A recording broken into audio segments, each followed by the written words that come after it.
You're listening to stories on the Boogeyman channel. Here you'll hear scary tales before bedtime. If you enjoy them, please give me a like and leave a comment. Thank you for listening. Growing up, I had what most people would have called a perfect childhood. We had money, quite a bit of it. We lived in a house with high windows, soft carpet, and a backyard big enough to forget where the edges were. My father, Jonathan, was a quiet man. He led prayer every morning before school and every night before bed. And he spoke with conviction. My mother was grace in motion. She read poetry, cooked like she had studied it, and always seemed to know what I was feeling before I said a word. I loved them both deeply, without question. They didn't hide things from each other, but hid one thing from me. There was a strange man that lived with us. Or perhaps that's the wrong word. He existed in our house, always on the edge of where light ended. He rarely appeared as a full apparition. Sometimes he was just a flicker in the corner of a mirror. Sometimes it was deeper, shadows that didn't move when the sun did, or the smell of smoke in a room where nothing had burned. And he scared me. While my dad and I were cleaning out the garage, I'd worked up the courage after an afternoon of silence to ask him who the man was. He stopped stacking the boxes, straightened his back, and smiled at me. "That's your uncle," he said without hesitation. "He doesn't mean you harm." As young as I was, I knew my father didn't have a brother. That night, he sat me down at the kitchen table, his hands folded in front of him, and he gently but firmly told me that if I ever saw anything strange, mirrors, shadows, or noises that didn't make sense, I should ignore it. He said it firmly, as if it was one of the house rules, just as important as brushing my teeth or saying grace. He told me not to ask questions. "If you see him, just keep walking," he said. I asked him why. "Because that's what we do," he said. He looked scared. After that conversation, I started paying closer attention to the way my father acted around the house. After sundown, my father would become wary. He grew quieter and more rigid. He would sometimes excuse himself and go sit in the basement, like he was hiding from him. I remember the first time I saw him, really saw him, not in a mirror or a trick of light, but in full. He stood on the back porch, his face blank and hands at his sides. His coat was dark and long, and his skin looked grey under the porch light, dull and lifeless. Wherever he appeared, my father answered the door before anyone else could. He would step outside, pull the door closed behind him, and speak in whispers. I couldn't hear much, but I knew that the man would hand him something. A piece of paper.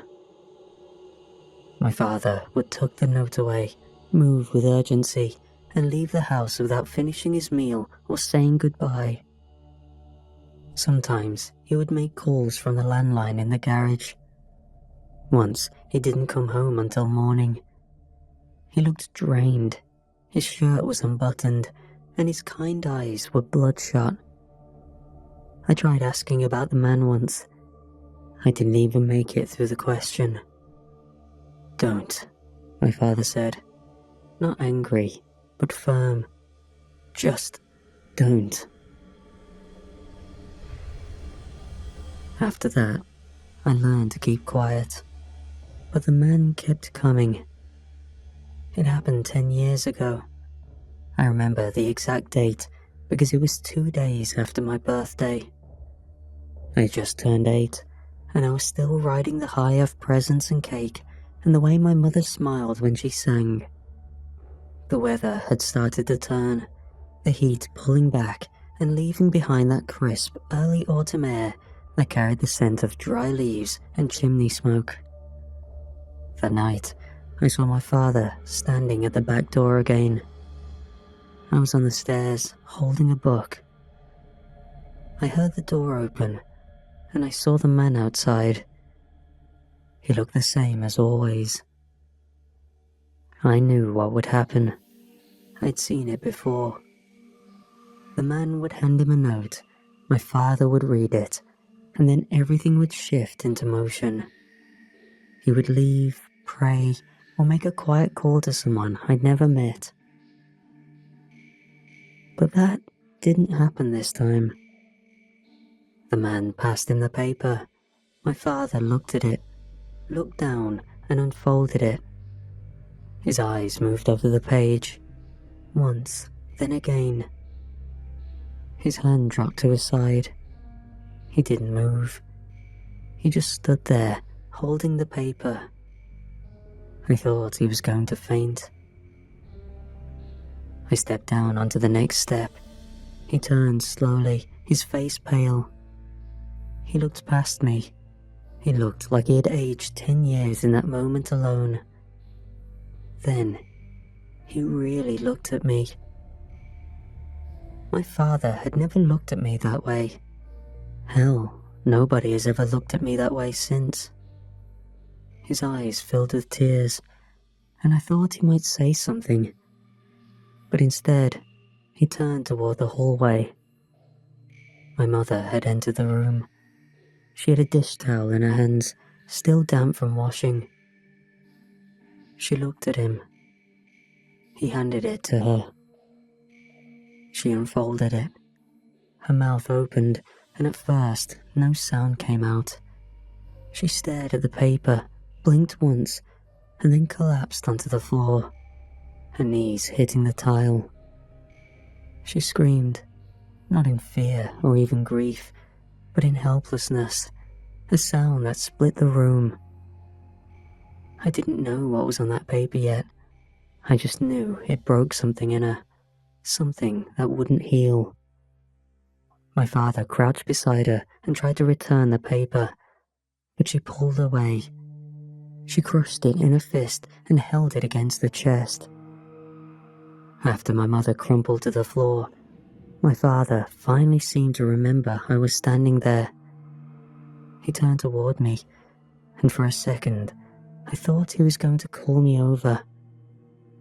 Instead, he gave me a small nod. His voice was quiet. "Go to your room for a little while. Your mother and I need to talk." I didn't question him. I walked back up the stairs and closed my door behind me. I sat on the carpet by the window, legs pulled against my chest, watching the backyard sway in the wind. I figured someone had died. Maybe my grandmother or someone from my father's side I'd never met. That would explain the tears. At some point, I pressed my ear to the floor. I wanted to hear something, anything. But there was nothing at first, just the settling of the house. Then, eventually, I heard my mother. Her weeping was soft, barely there, sorrow that couldn't be helped or postponed. Her voice cracked a few times, but I couldn't make out any words. Then it faded again, and I was left in silence. I must have fallen asleep at some point, because when I opened my eyes, the sky outside was darker, clouded over. The hallway was dim. I didn't remember going to bed, but I must have crawled up there.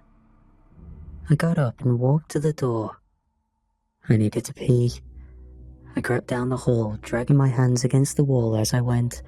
and stopped just before I reached the stairs. I could hear them. My parents were downstairs, speaking in the kitchen. They weren't whispering. They weren't even trying to be quiet. My father's voice was sharp, strained. How are we going to do this in just 6 months? There was the sound of something clattering on the counter, a cup maybe, or a spoon. Then my mother snapped back. We can't just give him up. He has never asked for something this messed up before. How do we even go about this? Curse your grandfather, Jonathan. She sounded panicked. Her words hit like stones thrown in every direction. My father didn't answer right away. I heard him pace as I stood at the top of the stairs. My heart thumped harder with each passing second. I didn't understand what they meant. Give up who? What did 6 months mean? Who had asked for something? But I did hear the fear in their voices. My mind went back to him. That was when the idea first started to take root in my chest. I didn't know what he had written down, but I knew it had something to do with me. And I knew, for the first time in my life, that whatever he was, he had power over my family. The days that followed felt wrong in ways I couldn't explain to anyone. My parents weren't fighting openly, but everything was different. They would stand in the same room and talk like strangers, forced to live under the same roof. The atmosphere changed. Even on clear days, the house felt darker. The man appeared more often. It was hard to know what I was seeing anymore. He began showing up in my dreams, not always clearly, sometimes just the feeling of him. Other nights he was a shape behind the glass, or a figure on the other side of the window, waiting for me to wake up. I wanted to ask my parents what was going on. I wanted to tell them that he wasn't even trying to stay hidden anymore, but I was afraid of what they'd say. And then I noticed something else. My mother started gaining weight. She wasn't eating much, but her belly was fuller, and her steps were slower. Her shirts no longer hung the same.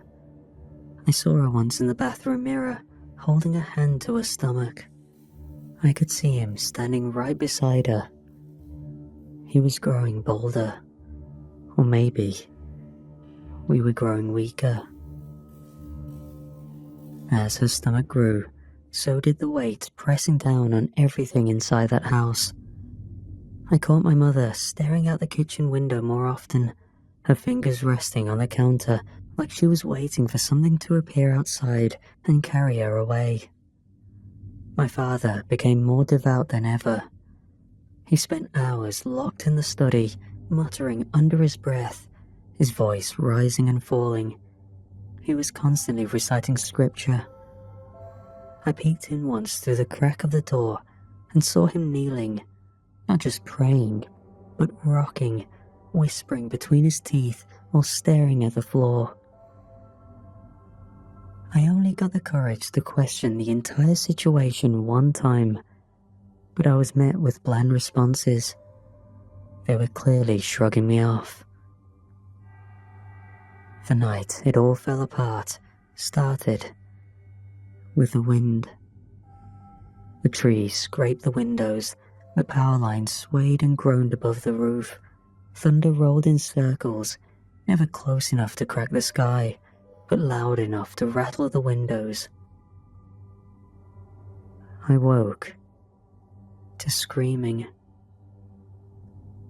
My body reacted before my thoughts caught up. I sat up in bed, my heart pounding and my chest already tight. I could tell from the tone that it wasn't just anger. My mother's voice tore through the house with desperation. I climbed out of bed and stepped into the hallway, too scared to move closer, too afraid to go back. Her voice rang out from downstairs.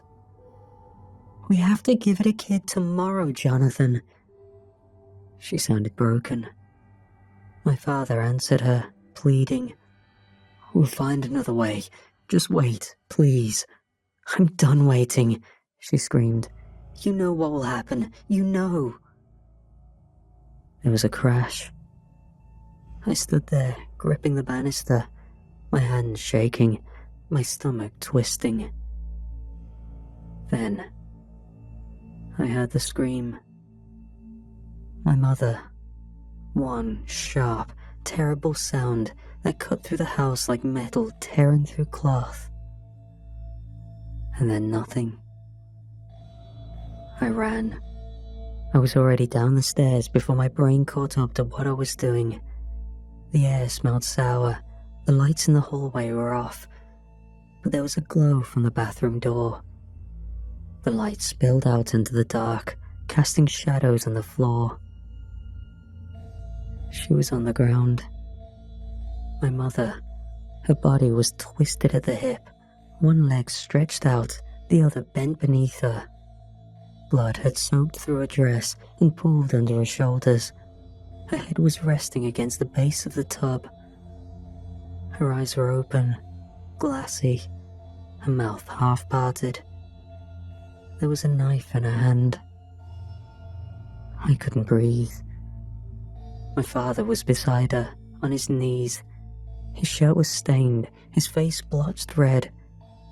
He held something in his hands.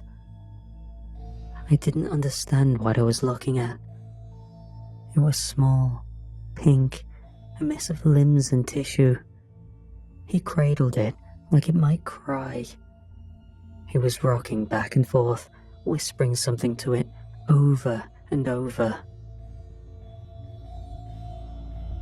I wanted to scream. I wanted to ask what happened, but nothing came out.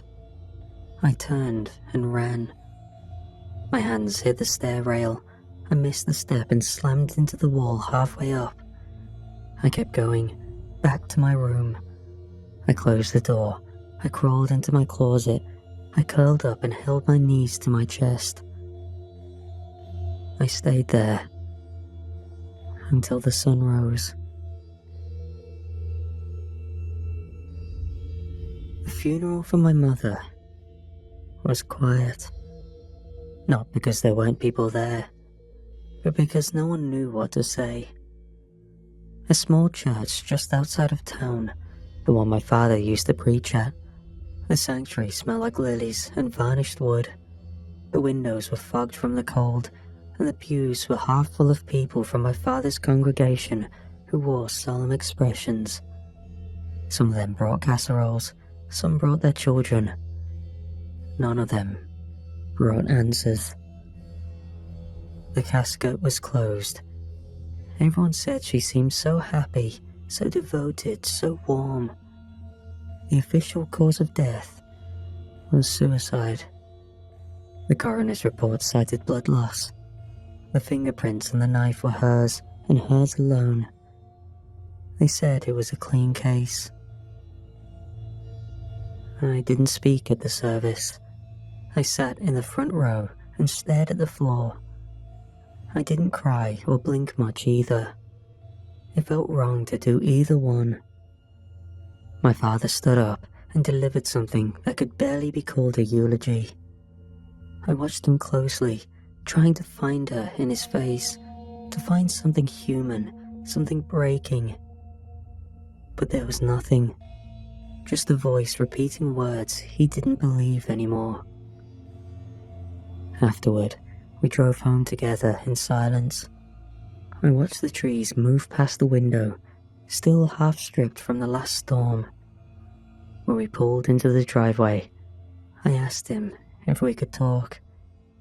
I tried to ask him what really happened, what was happening, and if she'd said anything before she died. He didn't respond. He walked inside, locked the bathroom door, and didn't come out for an hour.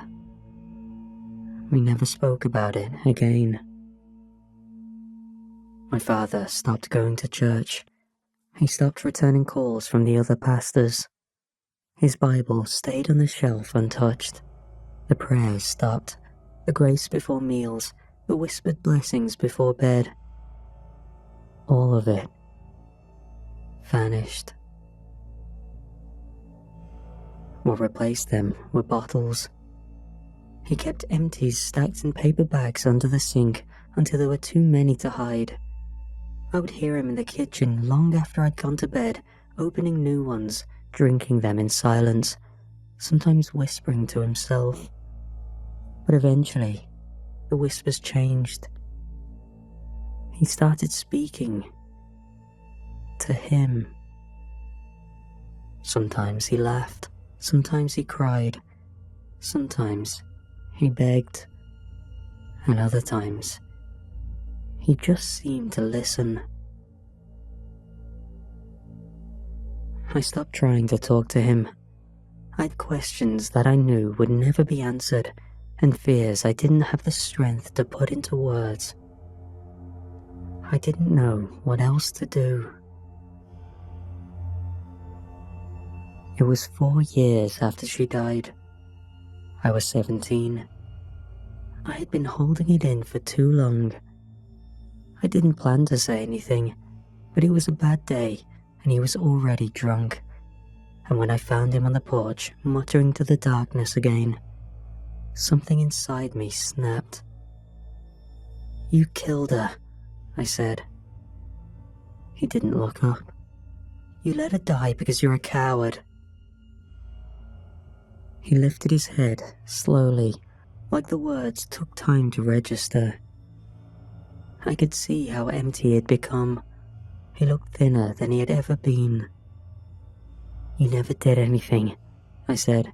"You never fought for her. You just did whatever you were doing. You let her bleed to death on the floor like that was normal." He opened his mouth, but failed to speak.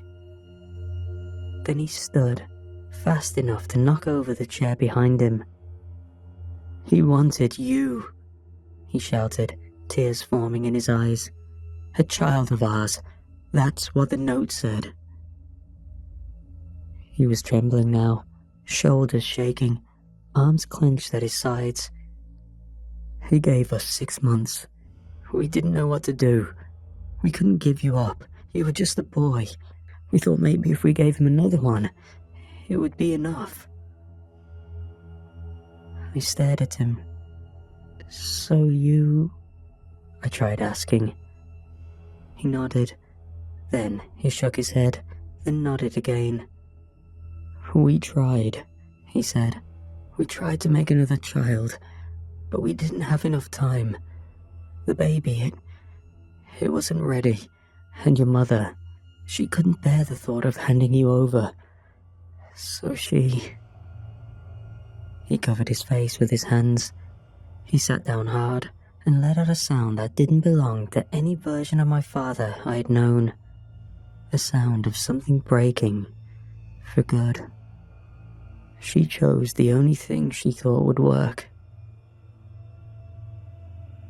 I didn't say anything else. I couldn't. I didn't even know if I hated him anymore. I didn't know what to feel. I stood in the doorway, watching the man who had once led prayers and kissed my forehead at night. He looked smaller now, smaller than anything I'd ever seen. He had given up a long time ago. He had just forgotten to die. My father collapsed onto the couch, shoulders buckling under years of grief that had finally found their voice. His face was wet, red in the corners, streaked with the cries of a man who wasn't weak, but had surrendered to the truth. I sat across from him, arms resting on my knees, breath shallow. I felt sick. My skin tingled and my legs ached, but I didn't move. I needed to know. "Where did he come from?" I asked. My voice was quieter than I expected. He stared at the ceiling above my head, eyes unfocused, as if it was watching something move across it that I couldn't see.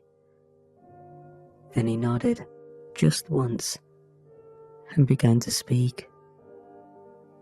"My father," he said, slowly, as if pulling each word from a well buried deep in his chest. "Your grandfather made a deal with something, I think." He swallowed hard, rubbed at the corner of his mouth, and kept going. "I was born wrong, crippled. I couldn't walk, talk, or even breathe right. They told him I'd never live a full life. Doctors gave up. I don't remember any of it. I was too young, but he swore it was hopeless. Then one morning, I stood up. I talked. I was fine." He let that hang in the air for a moment, then looked down at his hands. "That's when he came. After I got better, he showed up at our door, just standing there. Father knew what he was. I don't know how, but he did. And he let him in." He looked up then, straight into my eyes. "He did things for him, just like I did, and still do." He leaned back on the couch, his voice trembling now. "I don't know what the first note said, but I remember what happened afterward. A cousin vanished, then my uncle. One day, your grandfather refused to do what the man said. He thought he was strong enough, I guess." He shook his head, jaw clenched tight. "People in our family were taken, my father included, gone without explanation. I don't even know what it is," he said. "He never told me. Maybe he didn't know either. Maybe that was part of the deal. Keep serving and stay ignorant. He gives us wealth and luck, if you can call it that. But..." He ran a hand through his hair, then dropped it to his lap. He exhaled a slow, tired breath. "I curse him, my son. I curse my father every day. If he just left me the way I was, maybe none of this would have happened. Maybe I'd have a short life, a quiet one, but a real one. And you would have never known any of this." His voice cracked again. He didn't wipe his eyes this time. He let them fall freely. "I used to wonder if I was ever supposed to be a father. If maybe he let me live, just so I'd carry the burden to someone else." He turned toward me and, for once, didn't try to be strong. "I'm sorry. I'm so sorry. I should have ended it. I should have done something. I should have...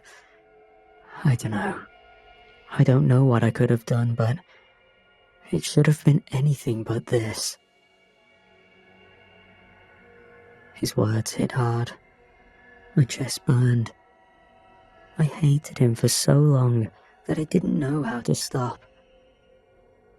But hearing him say those words and the ruin behind his eyes left me hollow. For the first time since my mother died, neither of us was angry. He leaned back on the couch and tilted his head toward the ceiling. His lips moved as he mumbled to himself, words too quiet to catch. Eventually, the weight of everything dragged him into sleep. I sat there for a long time after he closed his eyes, listening to the wind outside and the faint clock ticking above the fireplace. When I finally stood and left the room, the house was quiet. I moved into the hallway, not sure where I was going. My steps were slow, my thoughts wouldn't settle. And then I felt it. A light touch on my shoulder. I froze. I turned my head. He was behind me. Not half there, not distorted in a mirror or hiding in a shadow. He stood, fully visible, completely real. I could see the lines on his coat, the folds in the collar, the age in the cloth. He was tall. His skin was pale, but not corpse pale, just drained. His face was long and unreadable. His eyes were... I can't remember them. He held out his hand. There was a note in it. I didn't reach for it. My arm moved on its own.